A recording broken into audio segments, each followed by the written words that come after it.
Hello, dear students. Once again, welcome to the class of e-learning of Organization of Commerce and Management, Chapter 2, Part 2, Principles of Management. In the last video, we learnt about meaning of principles of management. Now let's begin with scientific management. But before that, children, let's learn what was the need for scientific management in a business unit. Normally, there are two important classes in a business unit, that is owners and workers. In those days, that is before industrial revolution, workers used to do whatever was ordered to them. In fact, they had no say in the business. They had to blindly follow all the rules whether they were right or wrong. This rule was nothing but rule of thumb. Owners were blindly interested in higher profits, while workers in higher wages and job satisfaction. This gave rise to various conflicts in the business. Workers always used to think, we work more and get less wages, that is, we work for peanuts, while owners thought, we pay more and workers do very less work for us. Looking all these conditions, Frederick Taylor challenged this traditional method and developed new method, that is scientific approach instead of rule of thumb. He put forward following objectives for this. He thought of giving higher wages to workers which would motivate them. And these motivated workers will work better, work more, which would increase the productivity through standardization of tools, equipments and good and new methods of training given to workers. अब क्या होगा children? When productivity increases, then what decreases? Cost. Cost per unit decreases through proper planning and control. Now let us see this with one example. In a classroom, few fixed expenses are to be incurred, that is electricity, teacher's cost.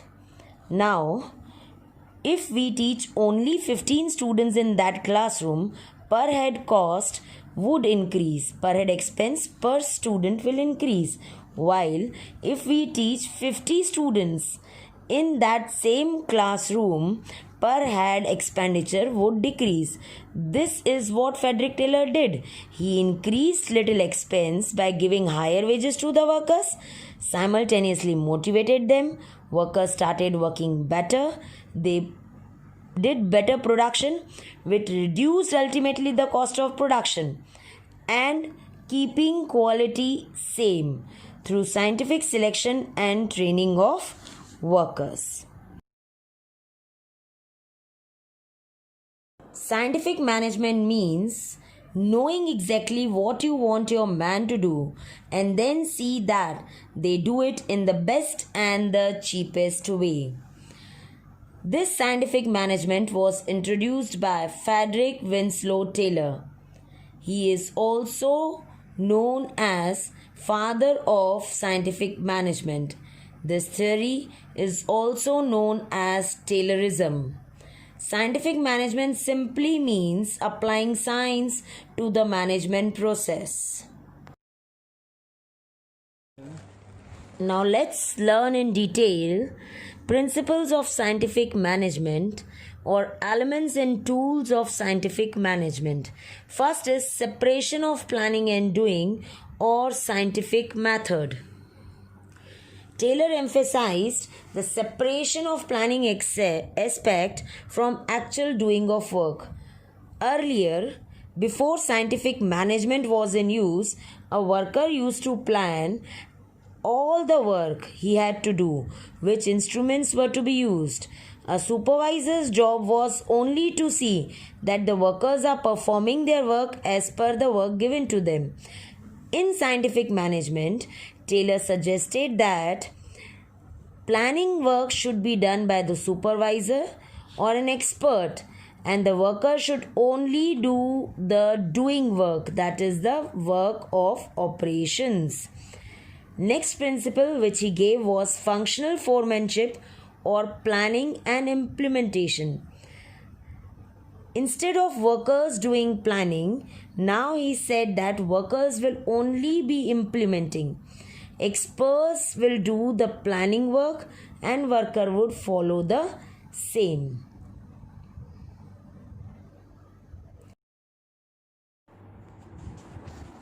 Next is job analysis. Job analysis is undertaken to find out the one best way of doing or performing any task. The best way can be determined by taking three studies in consideration: time, motion, and fatigue studies. Time studies involve the determination of time, that is, work done by first-rate efficiency worker is to be taken as the base for other workers to complete the task. Next, motion study. Motion study involves the movement, as the word says. Movement of what? Movement of material and movement of men. Unnecessary movement of material and men while doing the activity should be avoided so that wastage can be reduced.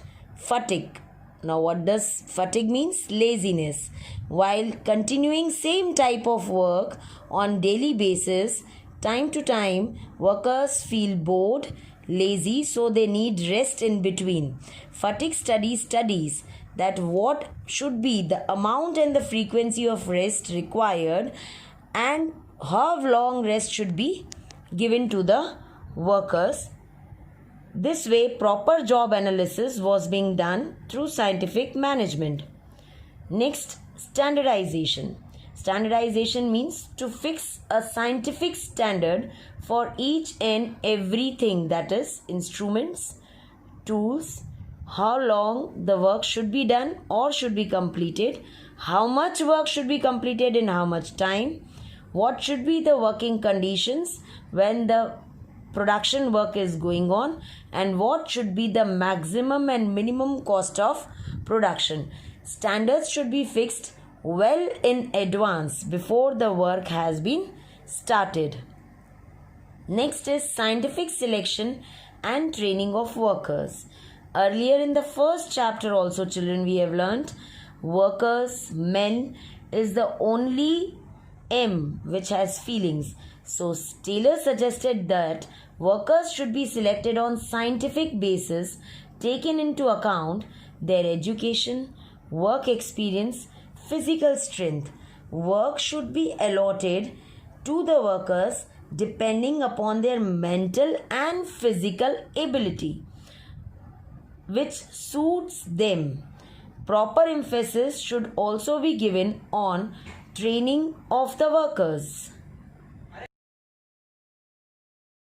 Next, Taylor suggested financial incentives to motivate the workers. He said that the one who completes the work within the given standard time should be given something extra so that he is motivated and works more better.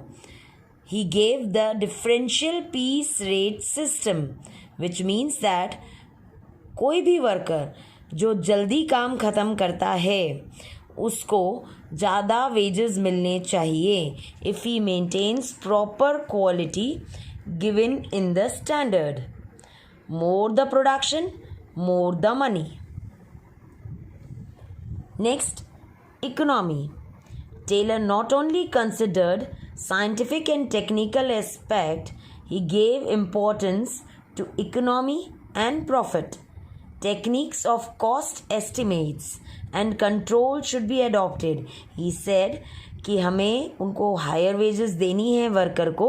This doesn't means that we keep on wasting money. We have to use various techniques for estimating the cost so that everything can be done in the cheapest way, that is the best way. Economy can be achieved by making the resources more productive and by minimum wastages. Lastly, mental revolution. Scientific management depends upon mutual cooperation between management and workers. there should be a mental change in both the parties from conflict to cooperation. Earlier, before scientific management, हमने देखा दोनों लड़ रहे थे. एक कह रहा था तुम काम नहीं कर रहे हो, workers are not working, while workers were saying you are not paying, that is why we are not working. Finally what happened? Owners ने वर्कर्स को ज़्यादा सैलरी दी, वो मोटिवेट हुए. ओनर्स ने अपने सोच का तरीका बदला, उन्होंने उनको ज़्यादा सैलरी दिया. वर्कर्स ने भी अपनी सोच बदली, ज़्यादा सैलरी मिलने पर उन्होंने ज़्यादा बेहतर काम किया. They increase the productivity which reduce the cost of production, maintaining the quality. Cost per unit decreased as productivity increased. तो क्या हुआ? हर एक चीज़ हमें कम में पड़ने लगी. अब वो चीज़ हमें घर पे सस्ते में बनने लगी, तो वो चीज़ हमने बेची में जब मार्केट में, we earn more profits. This way both were happy. Workers got higher wages and owners got higher profits. This is the most important feature of scientific management. Without this mental revolution, without this mental thinking change, it is not possible that scientific management can be applied. Now children, Frederick Taylor gave us 3 main techniques which are given to you on page number 23 of your textbook, which we have already discussed, that is time study, motion study and differential wage rate study. Time study, as I told you, whatever time is decided to finish the work in normal circumstances is called standard time. A task should be finished in prescribed time and its study is time study. Time study is useful for making optimum utilization of production equipments and achieving aims timely. Secondly, as we learned children, motion study includes what? Movement of man and material. That is, unnecessary movement of man and material should be stopped so that wastages can be reduced. Differential wage rate system means all workers should be paid basic minimum salary as same, but the one who crosses the standards should be provided with higher wages, and the one who is not able to cross the standard should be given different wage rate. This way, differential wage rate study means wage given through wage related motivation based on the time of work to workers. Frederick Taylor staunchly favored this motivational wage method. He said that each worker working in factory have different working efficiency. Considering this, जैसे पांचों उंगलियां एक बराबर नहीं होती, सब workers एक जैसा काम नहीं कर सकते, सो सबकी वेजेस भी सेम नहीं होनी चाहिए. Efficient worker should get more wages, जो ज़्यादा लायक है उसे ज़्यादा पगार मिलनी चाहिए. And the worker having less efficiency should get lower ways which will again motivate that worker. उससे क्या होगा? जिसको कम पगार मिली वो ज़्यादा मोटिवेट होगा उसको देख के कि वो बंदा तो ज़्यादा पगार घर ले जा रहा है, मैं कम ले जा रहा हूँ, मैं भी ज़्यादा मेहनत करूँगा, मैं भी ज़्यादा कमाऊँगा. This way everyone started working better in order to earn more. Considering these facts, Frederick Taylor has given differential wage rates. Now I think children, it is clear to you that what was the need of scientific management and how this scientific management was put into use. It is completely a revolutionary thought on the part of owners as well as workers. Children, in this chapter we learned meaning of scientific management, need of scientific management, its principles and techniques given by F.W. Taylor. Learn all these techniques and principles by heart. Till then, we meet in the next session. Bye. See you.